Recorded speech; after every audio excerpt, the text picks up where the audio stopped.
ladies and gentlemen. The story you are about to hear is true. Only the names have been changed to protect the innocent. NBC brings you Dragnet.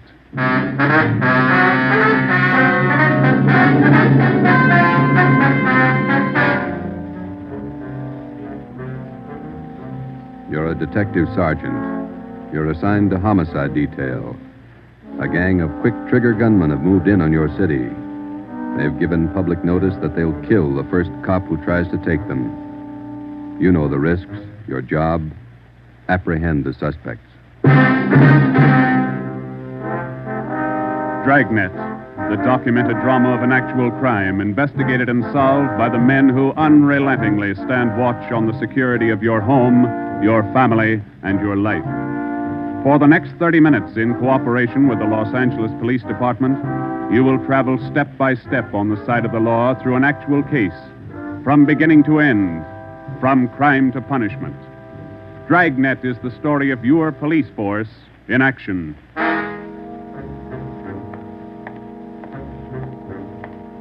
It was Wednesday, April 17th. It was warm in Los Angeles. We were working the night watch out of homicide detail. The boss is Ed Backstrand, chief of detectives. My partner's Ben Romero. My name's Friday. I was on the way back from the record bureau. It was 4 minutes to 6 when I got to room 42. Homicide. Say, Ben, I pulled the package on the Raymond killing. And that proves you can still read, Friday. He said it, Joe. Your pal, Fred Lindsay. Hiya, Fred. What's doing? Busier than you are.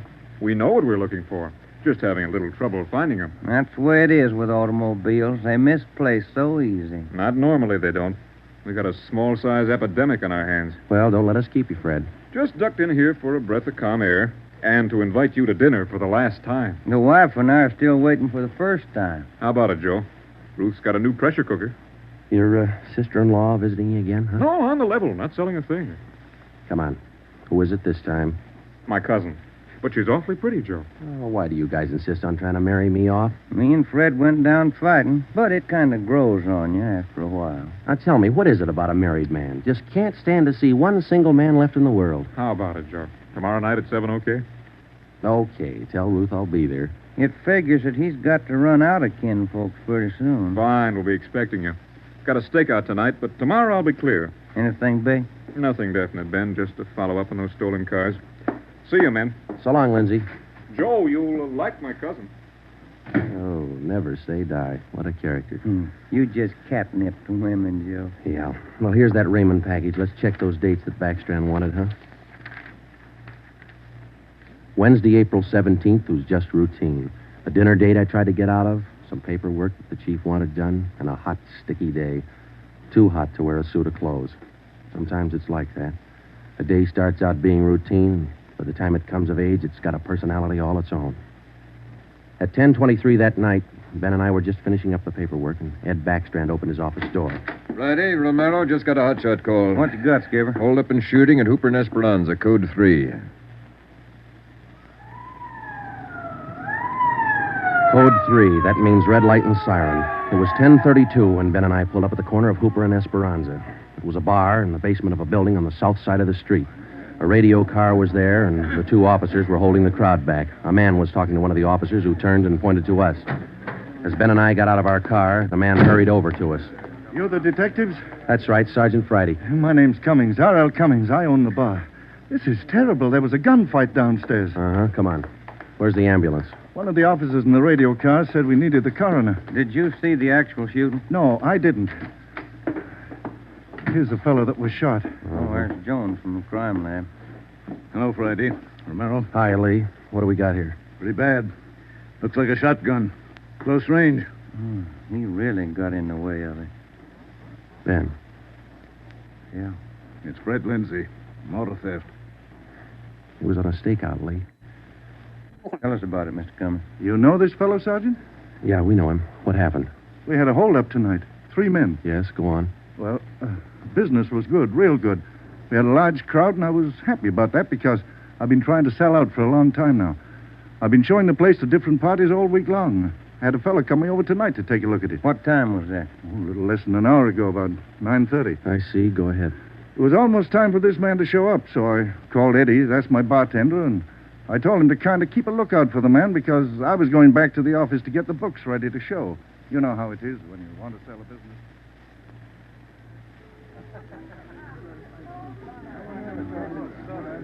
You'll watch for him, Eddie? You bet I will. If you want me, I'll be back in the office. Keep your mouth shut and stand still. Huh? You own this bar, don't you? Well, yes. What is this? You're the boy we want to see. Which one of you? All three of us. What's going on? What's it look like, genius? This is a stick-up. I haven't any money. You go to the bank on Thursdays, don't you? Well, I made my deposit today instead. I've been watching you for a month now. Don't give us that. You go to the bank on Thursdays. Now, come on, hand it over. I'm telling you the truth. I usually go on Thursdays, but I went today instead. You're lying, Ace, and we ain't got much time. Look, you can have all the money I've got on me. I think it's about 200. But that's all I have. Here. Why argue with him? Take what he's got and we'll shake the customers down. No, please don't do that. You got my money. Isn't that enough? No, it ain't. Come on, let's go out front. That's about all I remember, Sergeant. When I come around, I was lying on the floor of my office. You better have somebody take a look at that cut on your face. Yeah, I'm going to right away. There's my bartender. He saw the fight. What's his name, Eddie? Yeah. Eddie. Yes, sir? These men are detectives, Eddie. Will you tell them what you saw? Oh, it was pretty rough. And tell us what happened when they started to shoot. That fellow the coroner just took out of here sure was long on nerve. Took on all three of them single-handed. Uh-huh. Tell us what you saw. You ought to get that fellow's name. Sure had a lot of nerve. Took over just like he was a cop. He was a cop. Now, what did you see? I pegged him for a cop. Well, he was sitting up at the bar. Been nursing a bottle of beer for about an hour. I was keeping an eye on the front door, watching for this fellow the boss wanted to see. So I didn't see the three hold-up men come through from the back. But I heard them. All right, let's knock it off. You can all see this shotgun. Anybody make a move and I'll blow your head off. Demas, cover the front door. Got it. Sickle, shake him down. Okay, gents. You guys in the band, keep that music going. The rest of you people turn around and face the bar. Put your hands on top of the bar and leave them there till we tell you to move. Come on, hurry up. Knock it off. Okay, Sickle. We'll take your money, your watches, anything else you got. Now, don't try to be cute and hold out. All right, you, take off the watch. I'll get your billfold. You, lady, let's have the ring. This Come man on, they give me the called watch. Sickle went right down the line. Took everything he could lay his hands on. This cop, your friend, was facing me at the far end of the bar. He was standing there just like the others. He kind of leaned toward me a little. Can you see the guy with the shotgun? Yeah, Where is he? center of the room. The other guy still at the door? Yeah, Got his gun out? holding it in his right hand. How far down the line is the other guy? About 10 people away. Hey, you two down at the end there. Knock it off. Hurry up, Sickle. Doing the best I can. Come on, let's have the purse, lady. You, next to the lady here, get the watch off. I'll take this wallet over. How far away now? He's getting closer. But we better set up like he says. I'm going to take the one with the shotgun Oh, first. he'll blow you to pieces. I got a gun. How far away is that guy now? I thought Jans told you two to shut up. All right, Sickle, try to move and I'll break your back. Let me go. Go ahead and shoot, Jans. Stay away from him, Sickle. All you people at the bar, down on the floor. Okay, you with that shotgun, grab it. Demas, can you get a shot at him? Not without hitting Sickle. Come on, you, I'm waiting. You got us all wrong, boy. We like Sickle, but not that much. The cop was holding Sickle as a shield. When the big guy let go of the shotgun, both the cop and Sickle ducked. The cop didn't get hit. But this man Sickle fell over on his face, grabbed at his arm. The man with the shotgun went down on one knee, holding his stomach. The man at the door took a shot at the cop, but he missed. Then the cop fired 3 shots at the man by the door. Looked like the first 2 missed, but the last one caught the man in the leg and he went down. Well, by this time, the big guy with the shotgun had recovered enough to hold his weapon again. I tried to warn the cop. Look out! The guy with the shotgun! I see him. The cop pointed his gun and pulled the trigger, but he was out of shells. Boy, Sergeant, my stomach knotted up when I heard that hammer fall against those empty chambers. The cop threw his gun at the guy with the shotgun and then ran right at him. You know, it was just as if that cop was trying to run right down the barrel of that shotgun. I glanced at the cop on the floor, and then I tried to follow the 3 of them as they made their way out of the bar. They jumped into a car out front and drove off. As a kid, I used to watch Bill Hart take on a whole gang in the movies, but this way, right in front of my eyes, Sergeant, he was an awful brave guy. Did you get the license number of their car? No, I didn't. I couldn't see very well. You got a pretty good look at all three of the men, though, didn't you? I believe I'd recognize any of them. Thanks, Eddie. What's your last name? Bowers. Eddie Bowers. Got that, Ben? Yeah. You'll be hearing from us, Eddie. We may want you to look at some pictures for us. Glad to help any way I can, Sergeant. I hope you get the men that shot this cop. You're sure going to try, aren't you? Yeah, Eddie. We're sure going to try. The next step was for Ben and I to make a complete report to Chief Ed Backstrand. They got Lindsay, huh? That Fred Lindsay an auto theft? Yeah, that's right. Good cut. You say he wounded 2 out of the 3 in that holdup. Yeah. That means they'll have to have medical attention in a hurry. We'll check all the small hospitals, cover all the drugstores to get a line on anyone who's bought medical supplies in the last hour. Uh-huh.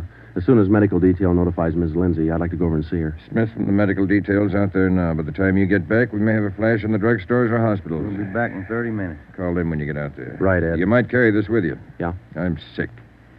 I'm sick to my stomach about this thing. I want you to get those 2 bit punks. I don't want them to see another sunrise. Got that, haven't you? Yeah, Ed. Let's go, Ben. Chandler? Yes, sir. Put out an APB. Have communications broadcast the descriptions of these suspects every 30 minutes until further notice. Get them to communications right away.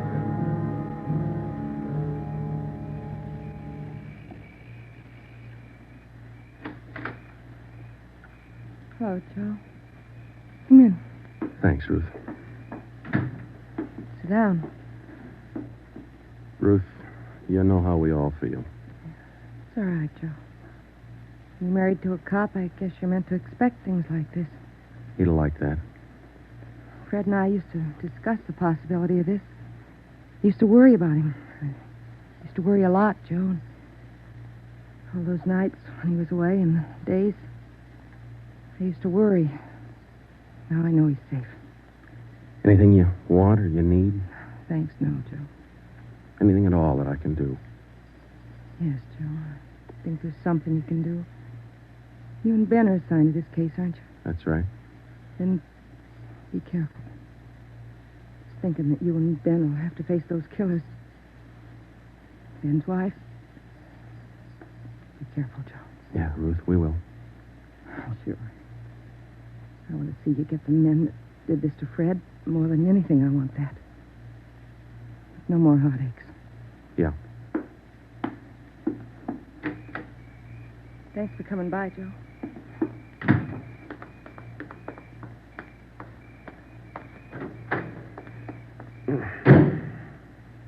How'd you take it, Joe? Let's go.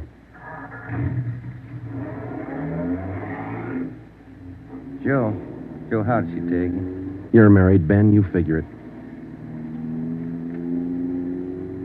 It was 11:30 when we got back to Central Division. As we walked into the squad room, Backstrand was waiting for us. Friday, we just got our first lead. We've located a druggist who said he sold some medical supplies to a man about 45 minutes ago. There's the address. Pretty close to the scene of the shooting. Hop out and see him right away. The Rex Pharmacy was exactly 14 blocks from the Red Feather Bar where the shooting took place.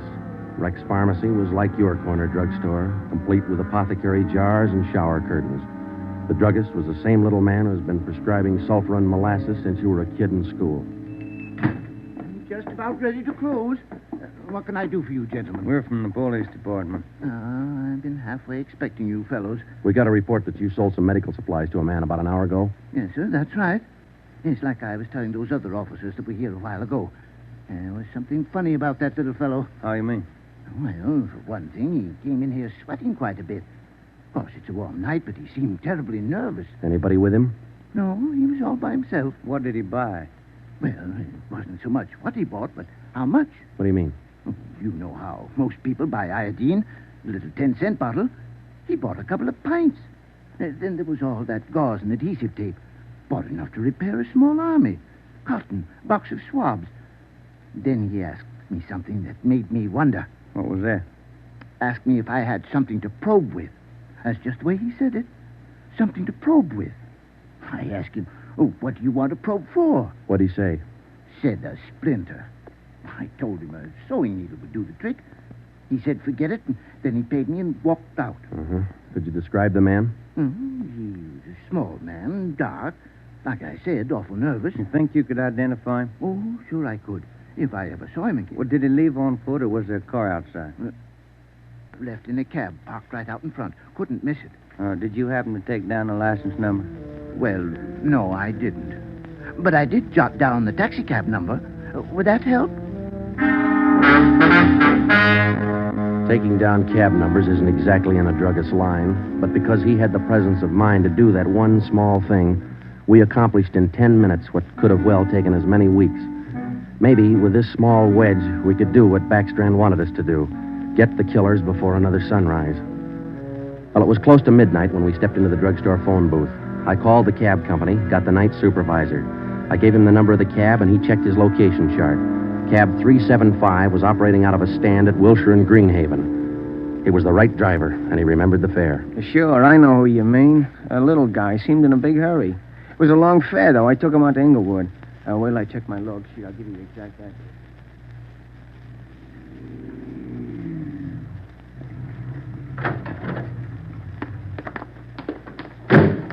Here it is, Joe. 1523 Imperial. It's the rooming house. Yeah, come on. We'll check with the landlady. Kind of late, Joe. Yeah, let's stand away from the door, huh? Might not be the landlady who answers. Yes, what do you want? Police department. Oh, well, just a minute. Let me see your badge. There you are, ma'am. I'm Sergeant Friday. This is Romero. Homicide. All right. Now, what do you want? I run a good, clean rooming house It's here. not the house, lady. It's one of your tenants. Which one? That's what we want you to help us on. Look, do you men know what time it is? Come back here in the morning. Sorry, this can't wait till morning. Well, I'm not going to invite you in.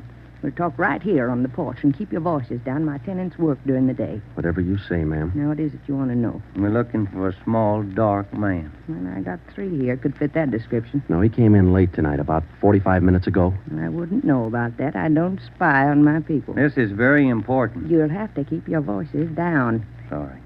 He's dark and he's small. Oh, I didn't just say he was dark. You must mean Mr. Tyndall. What's he done? What's his room number? He's in room 10, but I can't allow you to tramp up and down the stairs at this hour. You'll wake all my roomers. We'll be as quiet as he wants us to be. Now, what do you mean by that? Is there going to be trouble? I don't know, lady. Where do we find number 10? The end of the hall, last room on the right, and keep your voices down. If you'll just wait in your room, lady, we'll call you if we want you. Okay, here we are. If I keep the door clear, Ben, we might have trouble. Think they all in there? We'll know in a minute.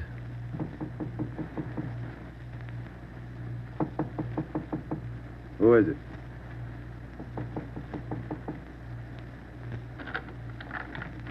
What do you want? Police department. I'll try this closet, Joe. What do you want with me? What are you looking for? Closet's empty. What'd you say your name was? Tyndall, Bob Tyndall. New name, but same face, huh, Joe? Yeah, how long you been out of jail, Tenny? My name ain't Tenney, it's Tyndall. Your name's not Tyndall, it's Sam Tenney. We sent you up on a robbery charge 4 years ago. Now, isn't that right, Tenny? No, it's not right. You got the wrong man. I never been in jail. Yes, you have, because we sent you there. Now, come on. Who'd you buy the medical supplies for? I don't know what you're talking about. Look, Tenny, it's a hot night and it's late, so let's cut out the smart talk, huh? Who'd you buy those medical supplies for? Tenny, look, you're a two-time loser right now. Who are you shielding? You got nothing on me? I ain't done a thing. We can prove that you bought those supplies tonight, and it can go kind of hard on you. So let's open up. I haven't been out of this room all night long. We got a druggist and a cab driver who will make a liar out of you. I still don't know a thing. That cab driver hauled you home here 45 minutes ago. Where were you? I was out on a date. Is that who you bought the medicine for? Ben, call the druggist and get that cab driver. We'll take Tenny downtown. All right, all right. All I did was buy the bandages and stuff. I got nothing else to do with this. Who'd you buy the stuff for? Now, you know everything else. You figure it. Oh, now, look, punk. We know there were 3 of them. One of them killed a cop. We're going to get 2 of them, Tenny. You're not going to stand in our way. They killed somebody. They didn't tell me that. Who didn't tell you? I don't want any part of murder. I'm going to tell you who it was, but I'm clean.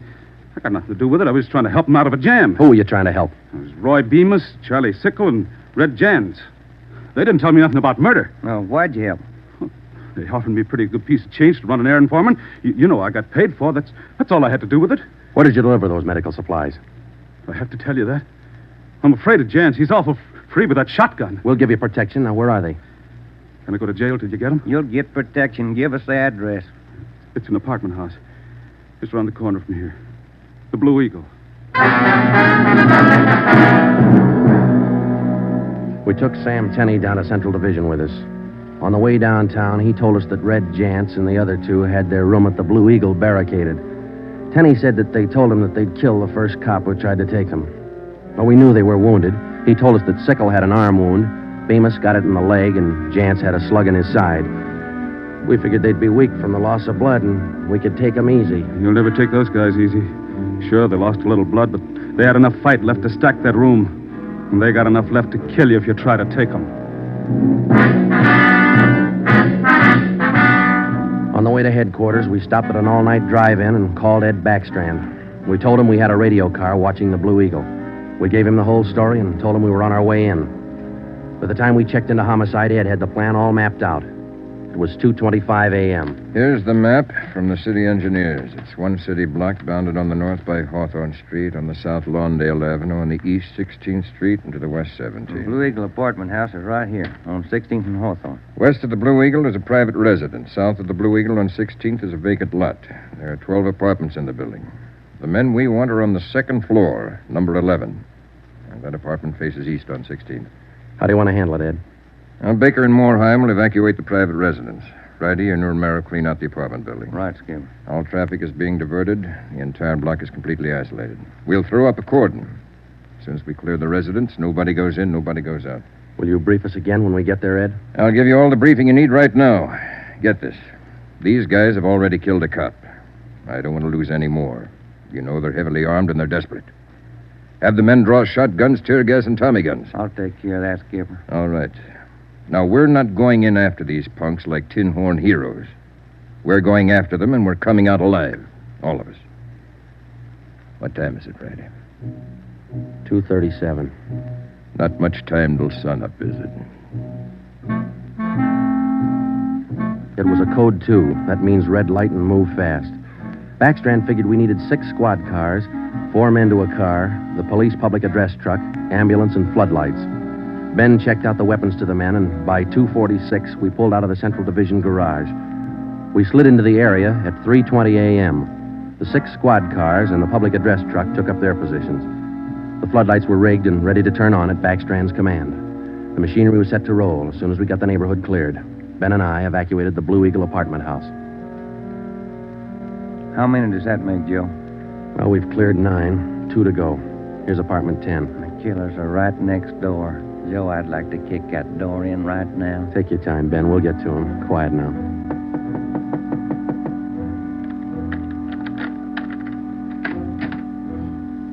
Yeah, what is it? Police department. May we come in? Yeah, of course. What's the trouble? No trouble. We're evacuating the building. Now, we'll have to ask you to leave by the back door. We'll notify you when to return. Please leave quietly and lock your door. What's going on? No time to explain. Thank you very much for your cooperation. Okay, now, we'll skip 11 and go to 12. Yeah.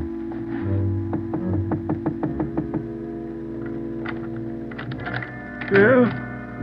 Who are you? Police department. Can we come in? Sorry to disturb you at this hour. We're evacuating the building. Please hurry and leave quietly by the back door. You'll be notified when to return. Lock your door when you leave. Thank you. It was 4:10 a.m. Everything was set now. The neighborhood was completely cleared. The entire block was empty except for apartment 11 on the second floor of the Blue Eagle. I left Ben to watch the door of apartment 11. I went downstairs and across the street to join the rest of the men. It was Ed Backstrand's show from here on. That's it, Ed. All set. Baker, Moorheim, all clear? All clear, Chief. Baker, you and Moorheim take 3 men and cover the rear of the building. Right. Is that detail covered Hawthorne Street? They're all set, Ed. How about the vacant lot? Taken care of. The rest of you men? Yeah. Friday and I are going into the building. We'll try to get him to come out now. Johnson. Yes, sir? Come with us and keep us covered. Let's go.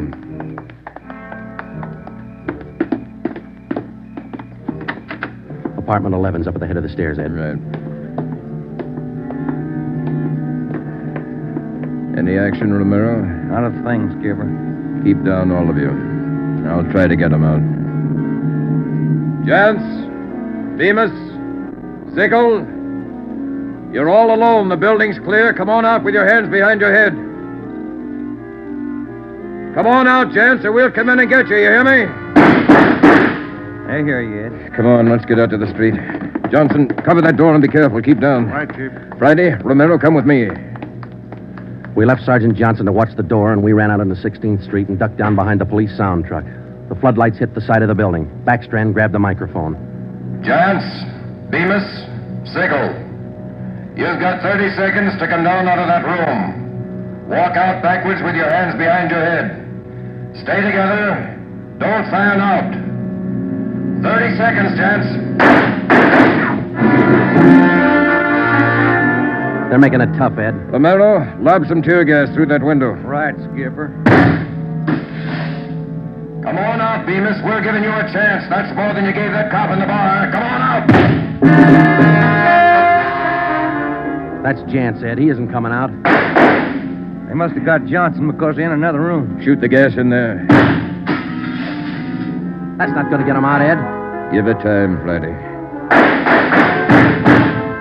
Burn those floodlights in up there. Friday, rake that second floor with the Tommy gun. Let's keep them in one room. Right.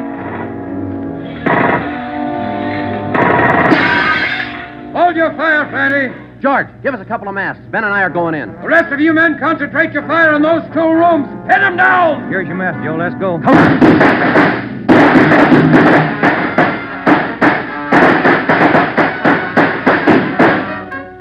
Put that mask on, Ben, and keep down. Yeah, wait a minute.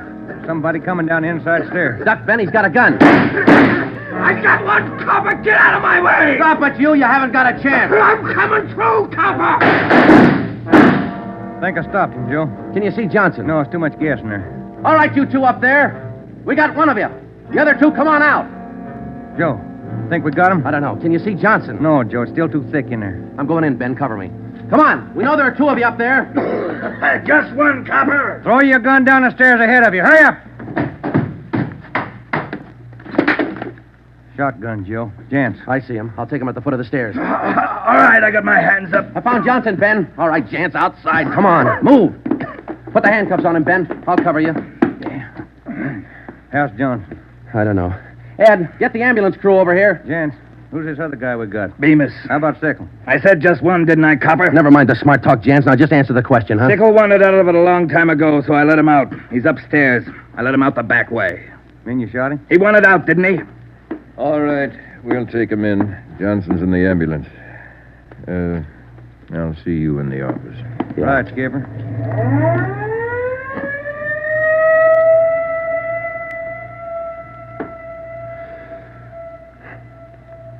How about a smoke, huh? No. Yeah. Here you go. Backstrand said he didn't want those men to see another sunrise. Yeah. 5 minutes to 5, Joe. Sun ought to be up. Yeah. But look, Ben. It's cloudy. Guess we'll never know, huh?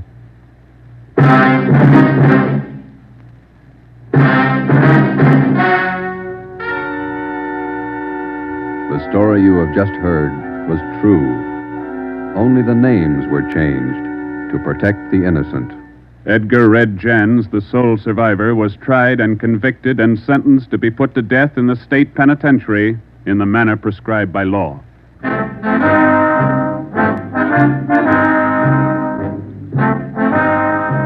You have just heard the 4th in a new series of authentic cases from official files. Technical advice for Dragnet comes from the office of C.B. Horrell, Chief of Police, Los Angeles Police Department. Tonight's program is dedicated to radio car patrolman Forrest E. Sawyer of the Denver, Colorado Police Department, who on the evening of March 8, 1937, gave his life so that yours might be more secure.